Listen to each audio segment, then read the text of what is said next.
এই পৃথিবীতে সবচেয়ে বড় স্থান সবচেয়ে বেশি করানোওয়ালা ছিলেন মুহাম্মদ সাল্লাল্লাহু আলাইহি ওয়াসাল্লাম। তিনি বলেছেন, মান ক্বালা সুবহানাল্লাহ ওয়া বিহামদিহি ফি ইয়াওমিন মিআতি মাররাতিন তুকফাত খাতায়াহু ওয়া ইন কানাত মিসলা যাবাদিল বাহর। অর্থাৎ যদি কেউ 100 বার সুবহানাল্লাহ ওয়া বিহামদিহি এটা যদি বলতে পারে, তাহলে সমুদ্রের ফেনা পরিমাণ যদি গুনাহ হয়, সেই গুনাহ আল্লাহ তার জীবন থেকে সাফ করে দিবেন। রাসূল তার জিহ্বা সর্বক্ষণ কার জিকিরে ব্যস্ত থাকতো? আসতে বলুন, কার জিকিরে ব্যস্ত থাকতো? আল্লাহর জিকির। নাম্বার 12 ধৈর্যশীলতার জীবন্ত উদাহরণ ছিলেন মুহাম্মদুর রাসূলুল্লাহ সাল্লাল্লাহু আলাইহি ওয়াসাল্লাম। ধৈর্য কাকে বলে? ধৈর্য কি?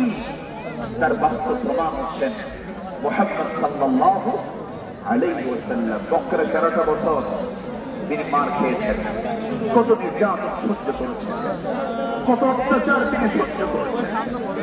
বকরে 13 বছরের সাহাবায়ে কেরামকে মেরে মেরে রক্তাক্ত করেছেন, খাব্বাবকে মেরে